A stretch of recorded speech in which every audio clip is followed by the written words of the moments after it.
Yeah. Speaking of stepping up in the playoffs, we got to go over to my man Donovan Mitchell out in Utah, man. That dude has been killing. And he's a player that I've had doubts about. I know you have had doubts as well. Because he's been a guy who's been inconsistent. He's been up and down. Like we talked about in another episode, he doesn't take great shots. But listen, this dude is killing. He's on another level. What are your thoughts on Donovan Mitchell right now? Donovan Mitchell, if you're watching this show, I owe you a huge, huge apology. I do, man. I thought he was the type of player that was maxed out. We're going to see a 25-point Donovan Mitchell. He's going to get his shots and then get bounced early in the first round, which, I don't know how the series is going to play out. They look like they're in pretty good control over the Nuggets. We'll see. But Donovan Mitchell has taken that next step. That it factor, the one that won him the dunk contest, the one that has him being the next superstar there in Utah and kind of just taking over. He is that superstar player, and I have my doubts. I thought that he was the type of player, was an AAU stud. We've seen the trainers that his game looks mechanical sometimes, but then other times he just hits big shots, and he's scoring 50 points in a game, man.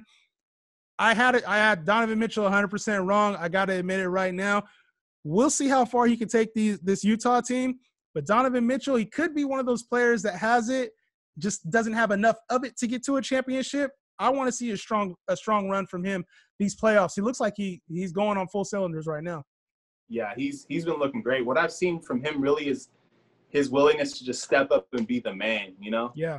And he's not afraid to miss the big shot. He's not afraid to take a bunch of shots and miss a bunch of shots. And sometimes that's really what it takes. That's the difference, man. Like we just talked about Paul George, right? Like he's not shooting well. He's going to fade away. He's going to fade to the back. Like Donovan Mitchell's not that dude. If he's not shooting well, he's going to continue to shoot.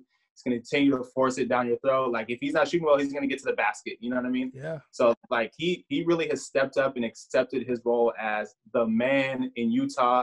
And he's making them dudes over in Denver look like they can't guard anybody right now. Dude. And they're supposed to be a defensive team too. So that's crazy. Man, it's like, you think of – I always thought Donovan Mitchell looked like an overachiever on the court. Right.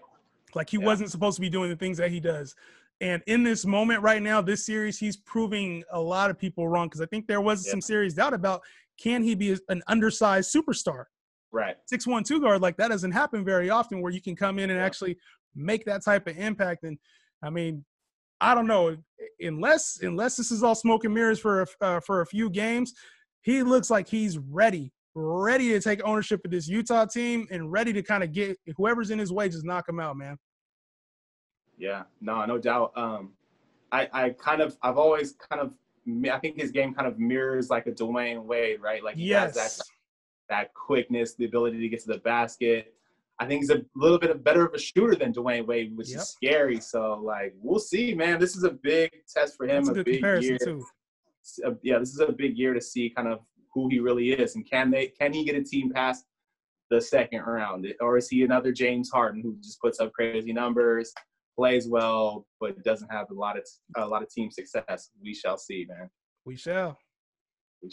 Well, that'll do it for another episode of Just Hoop Talk.